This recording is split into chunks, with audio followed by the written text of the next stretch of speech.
Alright, बिस्मिल्लाहिर्रहमानिर्रहीम। सो बच्चा, आज हमने जो टॉपिक स्टार्ट करना है that is basically the cash book. Cash book क्या होती है, कैसे बनती है, और हम इस बुक को क्यों मेंटेन करते हैं बच्चा, आज हमने ये समझना है। So in the previous class बेटा हमने ये सीखा था कि there are 7 types of day books. हमारे पास बेटा 7 टाइप्स की डे बुक्स होती हैं। अच्छा, थोड़ा सा मैं आपको रिकॉल करूँ डे बुक्स क्या होती हैं या जर्नल्स क्या होते हैं। बेसिकली डे बुक्स और जर्नल एक ही चीज़ को कहा जाता है। देखो, जब भी कोई ट्रांजैक्शन होती है, जब भी बिजनेस कोई भी एक्टिविटी परफॉर्म करता है, तो there are different types of activity. कभी बिजनेस क्या करेगा, गुड्स बेचेगा। कभी बिजनेस क्या करेगा, गुड्स बाय कर रहा होगा। कभी कोई वो नॉन करंट एसेट बाय कर रहा होगा, कभी कोई वो नॉन करंट एसेट बेच रहा होगा, कभी वो रेंट पे कर रहा होगा, कभी उसके पास कहीं से रेंट रिसीव हो रहा होगा। सो देर आर डिफरेंट ट्रांजेक्शंस। तो बिजनेस क्या करता है, डिफरेंट ट्रांजेक्शन्स के लिए डिफरेंट बुक्स मेंटेन करता है। जैसे कि हमने लास्ट क्लास में समझा था कि सेल्स के लिए वो क्या करता है, सेल्स जर्नल यूज़ करता था। सेल्स रिटर्न के लिए वो सेल्स रिटर्न जर्नल यूज़ करता था। तो बेटा आज हमने another book of prime entry that is called cash book पढ़नी है, जो कि एग्जाम पॉइंट ऑफ व्यू से बहुत इंपॉर्टेंट है। अच्छा, कैश बुक क्या होता है? Cash book, it is one of the book of prime entry. It is one of the book of prime entry.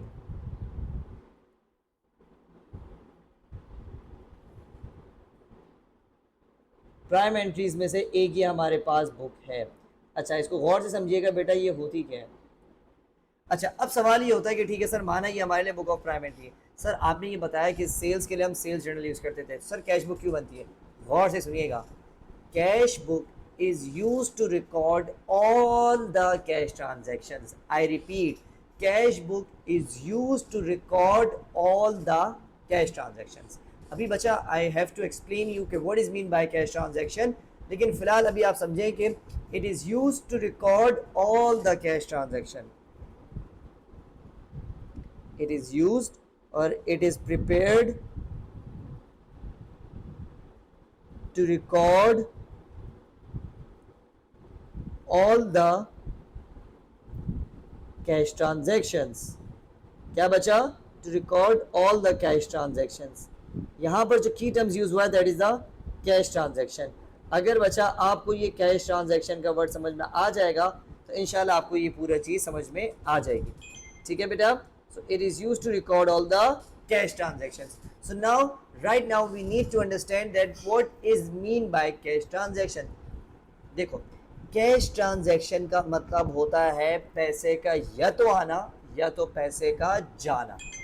I repeat, cash transaction का मतलब है आइदर द इनफ्लो और द आउटफ्लो ऑफ मनी। अब देखो बेटा, जो business होता है ना, बिजनेस के पास पैसे दो सूरतों में होते हैं। या तो वो पैसा जो उसके ऑफिस में रखा हुआ है, देखो एक पैसा वो होता है जो हम लोग ऑफिस में रखते हैं रोजाना के खर्चों के लिए, that is called cash in hand. और बिजनेस के ज़्यादातर पैसे कहाँ रखे हुए होते हैं? बिजनेस के ज़्यादातर जो पैसे होते हैं, द अमाउंट ऑफ मनी होती है, वो कहाँ होती है बेटा? वो बैंक अकाउंट में होती है। ठीक है, तो जब भी पैसा आए या पैसा जाए, चाहे कैश इन हैंड के थ्रू या बैंक के थ्रू, बेटा वो कहाँ लिखा जाता है? वो कैश बुक में लिखा जाता है। सो कैश ट्रांजैक्शन का मतलब क्या हुआ?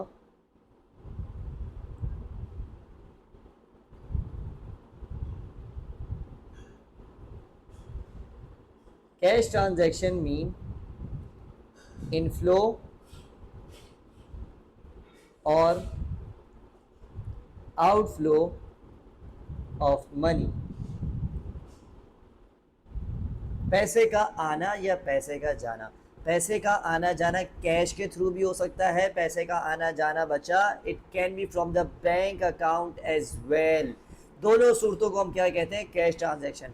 ठीक है, एक क्रेडिट ट्रांजैक्शंस होती हैं, एक कैश ट्रांजैक्शंस होती हैं। आज हमने कैश ट्रांजैक्शंस को पढ़ना है। कैश ट्रांजैक्शन का मतलब क्या है? आइदर द इनफ्लो और the outflow of money through cash in hand और थ्रू द बैंक अकाउंट। ठीक है, either through the cash in hand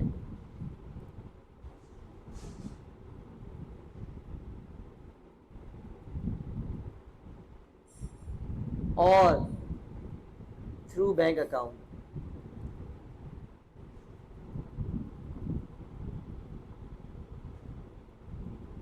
अच्छा, let me give you the examples of some cash transaction. Cash transaction का मतलब क्या है? पैसा आना या पैसा जाना।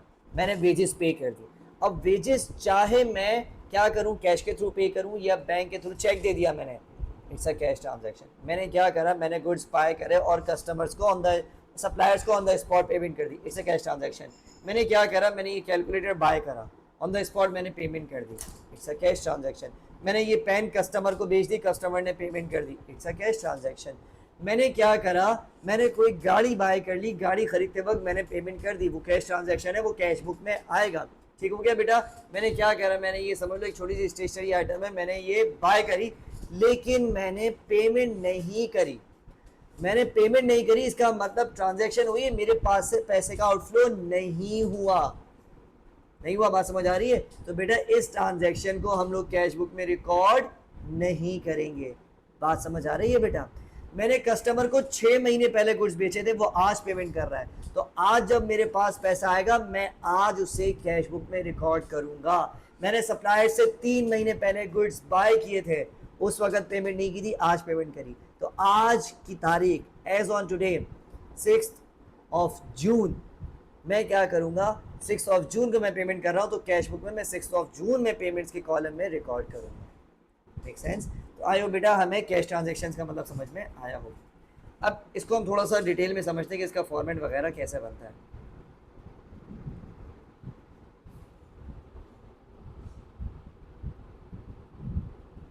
नाउ अच्छा, अब गौर से सुनिएगा बेटा, चाहे कैश की बात करूं, कैश का मतलब होता है कैश एट बैंक, हम कैश इन हैंड हमने समझ लिया जो ऑफिस में रखा हुआ है, और दूसरी चीज होती है बैंक, पैसे जो हमारे बैंक में रखे हुए हैं।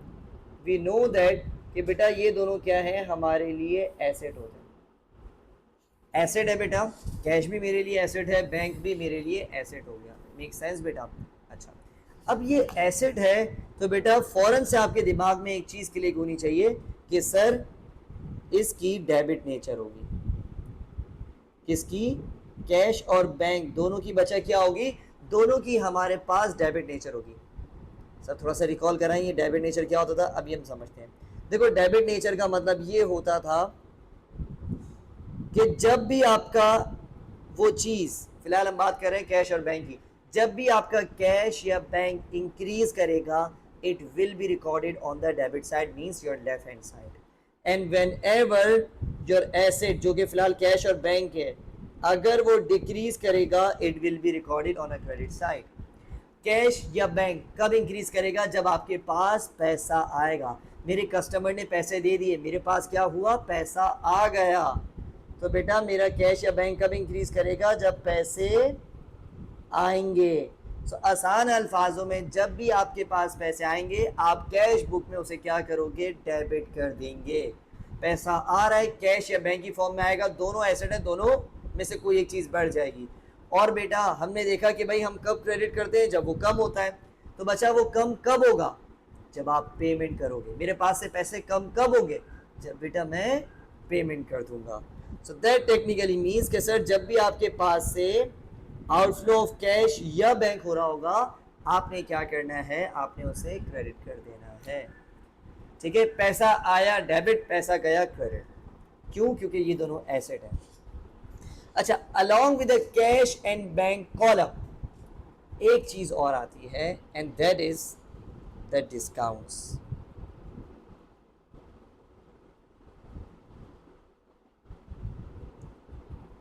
अच्छा, डिस्काउंट कौन सा डिस्काउंट आता है बेटा, याद रखिएगा, कैश डिस्काउंट आता है। कैश डिस्काउंट क्या होता था, मैं आपको बच्चा रिकॉल करा दूं, डिस्काउंट दैट वाज गिवन और receive at the time of settlement.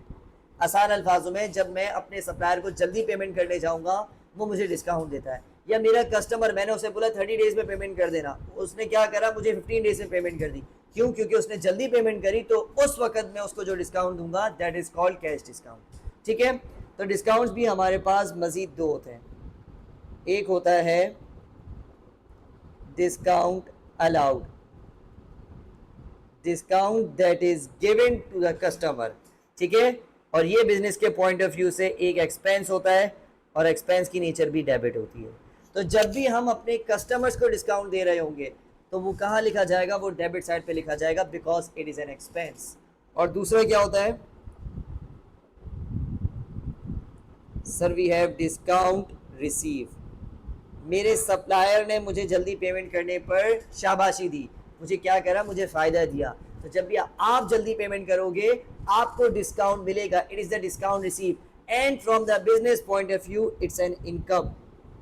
1000 रुपये देने थे, आपने 800 रुपये दिए, तो 200 रुपये की आपकी इनकम है, और इनकम की बचा क्रेडिट नेचर होती है, यानी जब भी मुझे डिस्काउंट मिल रहा होगा I have to record it on the credit side. Make sense? चलें अब हम क्या करेंगे, अब हम बनाएंगे बेटा इसका फॉर्मेट। और से देखिएगा बेटा ये बनता कैसे है।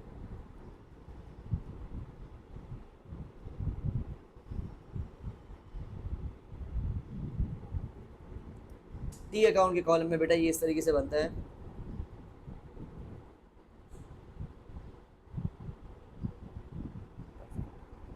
ठीक हो गया, ये हमारे पास एक लाइन सेंटर में आ जाती है। अच्छी बात ये कि बेटा आपको ये बनी बनाई मिलती है, so don't worry about it, tension नहीं लेनी।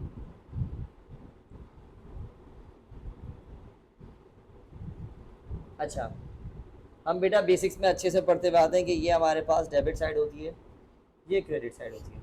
ठीक हो गया बेटा? अच्छा अब आपके पास सबसे पहला कॉलम आएगा डेट, फिर आपके पास कॉलम आएगा डिटेल, फिर आपके पास कॉलम आएगा डिस्काउंट अलाउड, थोड़ी सी कॉम्पैक्ट जगह है,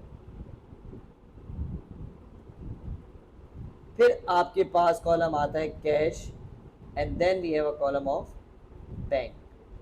ठीक है, क्यों? क्योंकि देखो बेटा पैसा कैश के थ्रू भी आ सकता है, पैसा बैंक के थ्रू भी आ सकता है। ठीक हो गया बेटा? तो इस तरीके से हमारे पास ये बनती है। Let me show you the example.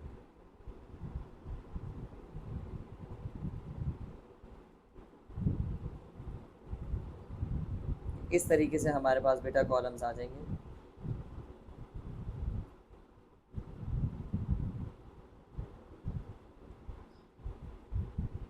और यही सारी चीज़ें बेटा हमारे पास क्रेडिट साइड पे भी आएंगी। ठीक हो गया बेटा? बस डिस्काउंट अलाउड की जगह पर क्या हो जाएगा, there will be discount receive. तो बेटा मैंने आपको क्या समझाया कि सर जब भी हम डिस्काउंट दे रहे होंगे तो it will be recorded in a discount allowed column, और सर जब भी पैसा आता है मैंने आपको क्या समझाया, it is recorded on the debit side. अगर पैसा लेट से मेरे कस्टमर ने मुझे कैश दिया, कैश इन हैंड दिया, मैं यहाँ लिखूंगा मैंने क्या हुआ, मैंने गाड़ी बेची, जिसको मैंने बेची उसने मुझे चेक दे दिया। अब चेक का मतलब है पैसा आपके बैंक अकाउंट में आ रहा है, तो हम यहाँ पर रिकॉर्ड करें। ठीक है, और ये होल्ड हमारे पास क्रेडिट साइड हो जाएगी। डेट डिटेल्स मतलब जहाँ से पैसा आया वो। अगर मैंने जल्दी पेमेंट करी है, मेरे सप्लायर ने मुझे डिस्काउंट दिया है, it will be recorded over here. अगर लेट से मैंने वेजेस पे करी है तो पैसा जाएगा, और लेट से मैंने कैश के थ्रू पेमेंट करी है तो बेटा मेरा क्रेडिट हो जाएगा कैश अकाउंट। और फिर हम क्या करेंगे बेटा, अगर लेट से मैं क्या करता हूँ, मैंने सप्लायर को डायरेक्ट डेबिट करा है, बैंक के थ्रू पैसे ट्रांसफर करें, तो बैंक से पैसा गया ना बचा, so bank will be credit. और आखिर में हमें इसे क्या करना होता है, हमें बैलेंस करना होता है। तो डेफिनेटली हम उसको जब सवाल करेंगे, अभी हमने सवाल एक करना है, तो उसके साथ हम समझेंगे कि बेटा ये सवाल को कैसे करना है। ठीक है बेटा? Alright, now let's move on.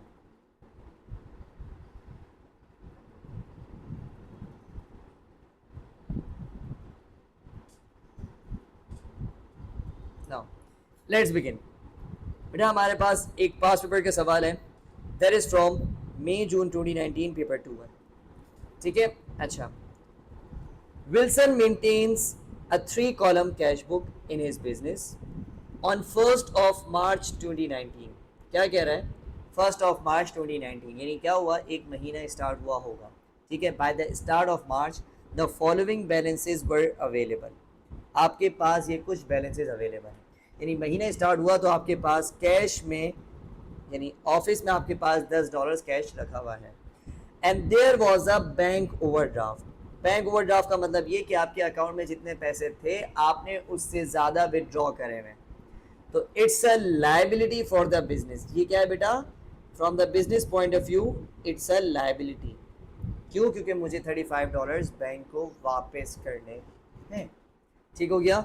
सो इसने टेक्निकली यहाँ क्या करा हुआ है, इसने मुझे यहाँ पर बैलेंस ब्रॉट डाउन्स दिए हैं, यानी इसने मुझे यहाँ पर क्या करा हुआ है, इसने मुझे यहाँ पर ओपनिंग बैलेंसेस दिए हैं।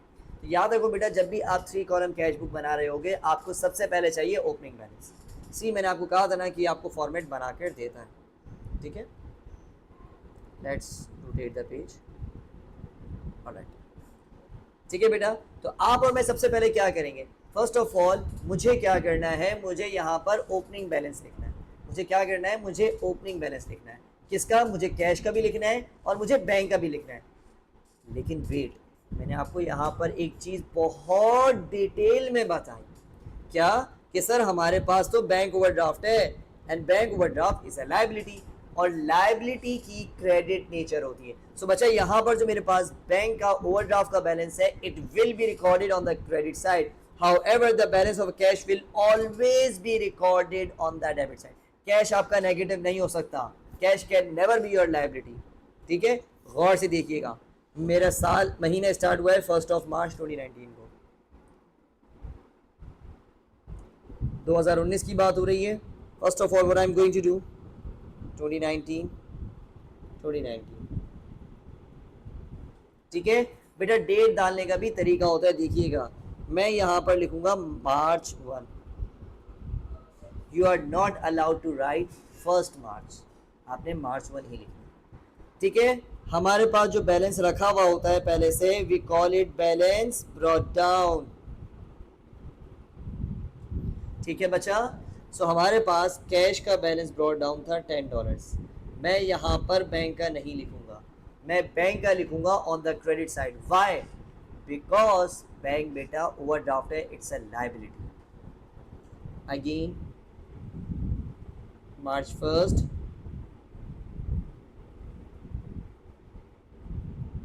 balance brought down, the amount was $35।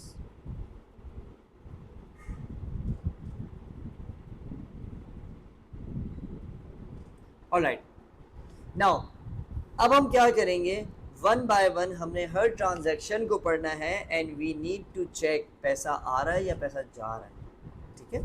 Now during March the following transactions occurred, ये कुछ ट्रांजैक्शंस हैं, ये कोई एक्टिविटीज हैं जो बिजनेस ने परफॉर्म करी। Now on 3 March cash sales of 570, मैंने कस्टमर को गुड्स बेचे, कस्टमर ने ऑन द स्पॉट क्या करा, मुझे पेमेंट कर दी। तो बेटा जब कस्टमर पेमेंट करेगा तो मेरे पास क्या होगा, पैसा आएगा, means there is an inflow, ठीक हो गया। इनफ्लो है तो मुझे ये बात पता होनी चाहिए पैसा आ रहा है, डेबिट करना है। अब ये चीज तो आपने डिसाइड कर ली, अब आपने देखना है पैसा कैश के थ्रू आया है या पैसा बैंक के थ्रू आया है।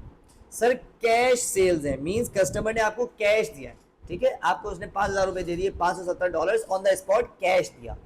सो कहाँ लिखा जाएगा बेटा, मैं कैश के कॉलम में लिखूंगा sales 570 on the debit side. क्या डेट थी, 3 मार्च। देखो मार्च कंटिन्यू हो रहा है ना 3 मार्च से, तो मुझे बार बार मार्च लिखने की जरूरत नहीं होती। Make sense. Now let's move on. Paid wages $65 and general expense $19 in cash. बेटा मैं क्या कर रहा हूं, मैं खर्चे पे कर रहा हूं। बेटा जब खर्चा पे करते हैं तो बेटा पैसा हमारे पास से जाता है, that means there is an outflow. Outflow हो रहा है, पैसा जा रहा है, पैसा कम होगा। What do we need, we need to record it on the credit side. पैसे कहाँ से जा रहे हैं, बेटा पैसा जा रहा है कैश के through, so that technically means your cash will decrease because of these two expenses. तो हम क्या करेंगे, 10 को वेजेस भी लिखेंगे और कहाँ लिखूंगा, क्रेडिट साइड पे।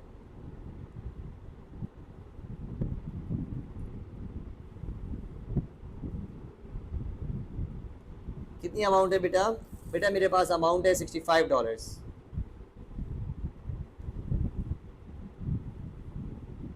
और बेटा सेम डेट को हमने जर्नल एक्सपेंस भी पे करा है, तो नीचे लिखूंगा, उसके साथ साथ नहीं लिखूंगा।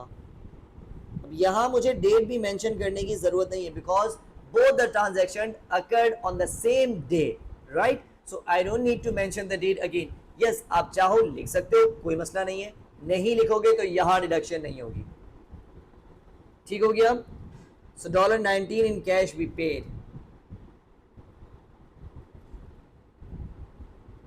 मेक सेंस बच्चा। Now let's move on. Another transaction, it's a very critical transaction. बच्चा बहुत गौर से देखिएगा, बहुत टेक्निकल है बच्चा, यहाँ बहुत सारी गलतियाँ करता है। अच्छा सवाल है, banked cash 420, bank cash 420। First of all you need to understand कि यहाँ हुआ क्या। मैंने क्या करा, इसको आप इस तरीके से समझें। ये देखें, ये है हमारे ऑफिस, ठीक है, ये है हमारा बैंक। हमारे थोड़े से पैसे होते हैं जो यूजुअली ऑफिस में हम रखते हैं, बाकी जो हमारी लार्जर अमाउंट होती है that is kept in a bank account, ठीक है। तो समझ लो ये हमारा कैश बॉक्स है और ये हमारा बैंक अकाउंट है। हमने क्या करा, वो जो ऑफिस का कैश था ना, गौर से सुनिएगा, हमने जो ऑफिस का कैश था उठाकर बैंक में जमा करा दिया। तो सम अमाउंट हमने क्या करी बेटा, हमने पैसा उठाया, मैंने ड्रॉज खोला, पैसे निकाले, पैसे निकालने के बाद मैं गया बैंक और बैंक में मैंने डिपॉजिट करवा दिया। सो गौर से सोचें, मेरे पास जो कैश इन हैंड था, जो ऑफिस में कैश रखा हुआ था, कैन आई से दिस, वो कैश कम हो जाएगा। कैन आई से this, because of this my cash will decrease.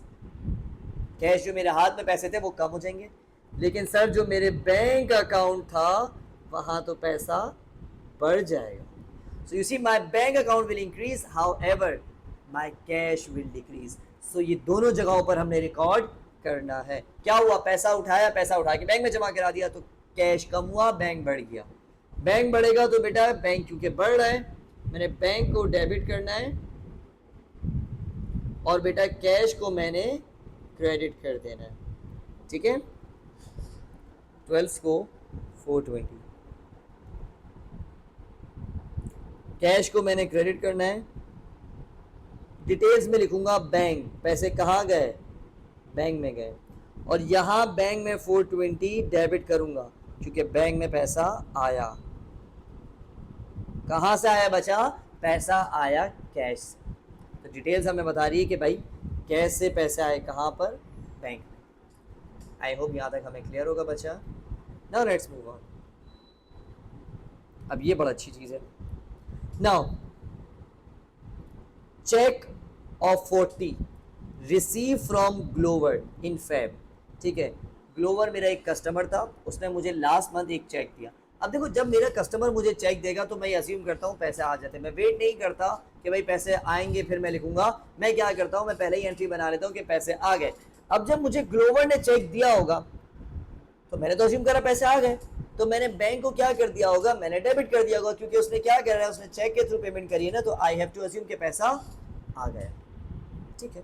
लेकिन बेटा चेक आया है, आपके एक्चुअल अकाउंट में पैसे नहीं आए होंगे। अब गौर से सुनिएगा, सर मुझे जो चेक मिला था फेब के महीने में, it was return by the bank mark refer to drawer. Sir जब मैं मार्च के महीने में ग्लोवर का दिया हुआ चेक लेकर बैंक के पास गया कि यार पैसे ट्रांसफर कर दो, सो मुझे पता चला, मुझे बैंक ने एक बात कही कि भाई ये जो आप चेक लेके आए हो ना, जिसने भी आपको चेक दिया है उसके अकाउंट में तो पैसे है ही नहीं। तो क्या मेरे पास पैसे आए, नहीं सर मेरे पास तो पैसे ही नहीं आए, मेरे अकाउंट में तो पैसा आया ही नहीं। लेकिन मैंने क्या करा, मैंने फेब के महीने में क्या करा होगा, मैंने तो रिकॉर्ड कर लिया होगा कि पैसे आ गए। सर मुझे बाद में जाके पता चला पैसा तो आया ही नहीं है। लेकिन क्यों, मैं तो रिकॉर्ड कर चुका हूँ पैसा आ चुके हैं, मैंने तो डेबिट कर दिया होगा फेब के महीने में, लेकिन सर पैसा तो नहीं आया। सो व्हाट, मुझे यहाँ क्या करना है, मुझे यहाँ ये करना है, सर मैंने खामा-खी में ये शो कर दिया था पैसे आ गए, बैंक को बढ़ा दिया होगा, अब मुझे दोबारा कम करना है। तो इस ट्रांजैक्शन को बचा we call it dishonour cheque, और ये हमेशा कैश बुक में बैंक अकाउंट में क्रेडिट साइड पे आएगी। क्यों, क्योंकि आप पैसों को कम कर रहे हो। 18 को 40, लेकिन आप लिखोगे ग्लोवर के नाम से।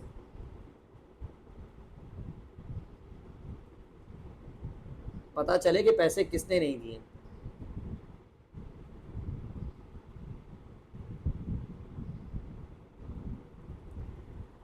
Now let's move on.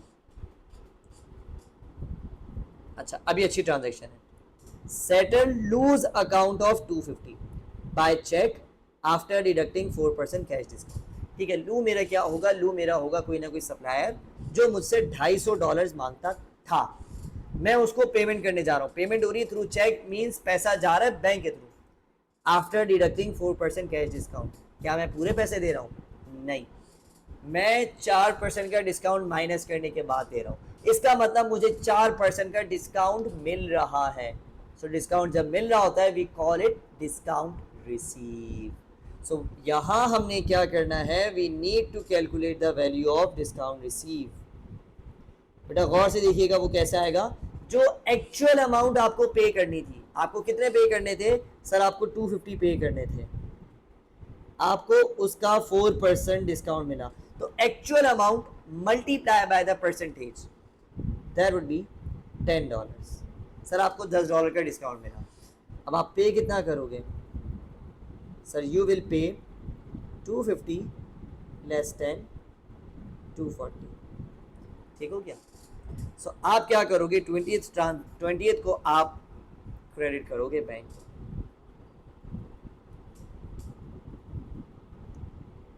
With name loop, आपको $10 का डिस्काउंट रिसीव हुआ, यहाँ 10 लिखोगे और आपने जो एक्चुअल अमाउंट पे करी वो आप यहाँ लिखेंगे। मेक सेंस बेटा? चलिए let's move on.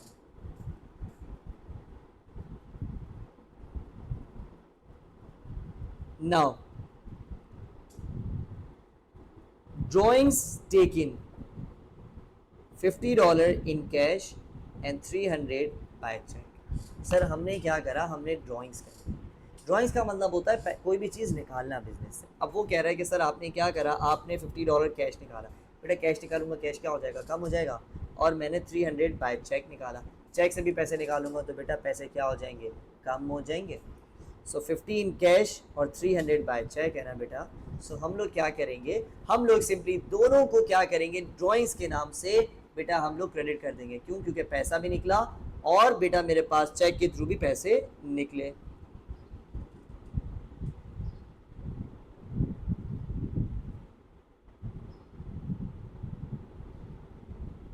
I guess 50 और 300 था, yes.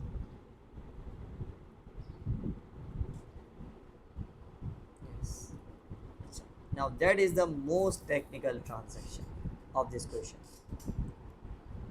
Receive a check of 285 from Fred.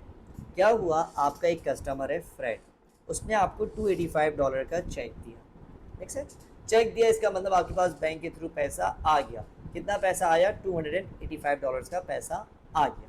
Make sense? ठीक है सर मेक सेंस, यहाँ तक तो कहानी क्लियर है। तो सिंपली आप क्या करोगे, आप 30th को यहाँ पर फ्रेड लिखो और 285 बैंक में लिख दो। बट वेट, अभी कहानी ख़त्म नहीं हुई है, अभी सब्र करेंगे थोड़ा सा, ठीक है? अच्छा, वो कहना क्या चाह रहा है, after he had deducted 5% cash discount. Sir 5% discount minus करवाने के बाद उसने 285 दिया। यानी अब आपको ये कैलकुलेट करना है कि आपने अपने कस्टमर को कितना डिस्काउंट दिया। अब जो बच्चे गलती करते हैं ना बेटा, मैं बताता हूँ क्या करते हैं, वो क्या करते हैं, डिस्काउंट निकालने के लिए 285 को 5% से मल्टीप्लाई करा देते हैं और उनका आंसर आ जाता है 14.25, जो कि गलत होता है। देखो बेटा मैंने आपको क्या बताया, जो डिस्काउंट का परसेंटेज है वो अप्लाई होता है एक्चुअल अमाउंट जो आपको या तो देनी है अपने सप्लायर को या आपको रिसीव करनी है। ये 285 तो आफ्टर डिस्काउंट है, this is not the actual amount. Actual में आप अपने कस्टमर से ज़्यादा पैसे मांगते थे, उसने कुछ डिस्काउंट माइनस करवाया, उसके बाद उसने आपको इतना पे करा। तो बेटा बहुत गौर से सुनिएगा, आपने उसको 5% का डिस्काउंट दिया। आपने कितना डिस्काउंट दिया है? आपने 5% का डिस्काउंट दिया। तो ये जो 285 है ना बेटा, ये आफ्टर डिस्काउंट है, यानी दैट रिप्रेजेंट्स 95%। सर ये 95 कैसा आया? देखो जो एक्चुअल अमाउंट आपको लेनी होती है वो 100 के बराबर होती है, लेकिन 5% का तो डिस्काउंट है, इसका मतलब वो जो पे कर रहा है that is equal to 5%। Discount कितना था? 5%। वो आपको फाइंड आउट करना है। अब बचपन में हमने सीखी थी क्रॉस मल्टीप्लिकेशन, ये x मल्टीप्लाई होगा with 95% equals to 285 multiply by 5%। ठीक हो गया? तो आप x की वैल्यू को फाइंड आउट करने के लिए 285 into 5% divided by 95%. So you will get $15. यानी सर आपने $15 का डिस्काउंट दिया। सो ये हमने यहाँ पे मेहनत क्यों करी? So that we can get the value of discount. So ये अभी हमने ट्रांजैक्शंस को पुट ऑन करा। अब है सबसे इंपॉर्टेंट काम, इसको क्लोज करना। अब गौर से देखिएगा बेटा, for that what we gonna do, आप सिंपली यहाँ पर अब लाइंस डाल देंगे लाइक दिस। ये हमारी एक सीक्वेंस में होनी चाहिए,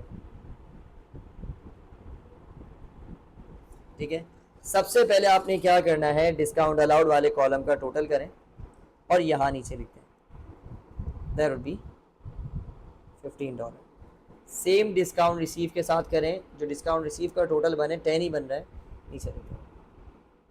अब आपने क्या करना है, आपने कैश की इस साइड का टोटल करना है, दैट वुड बी 580। आप नीचे नहीं लिखो, यहाँ लिखो फिलहाल। और कैश की इस साइड का भी टोटल करें, कितना बनता है,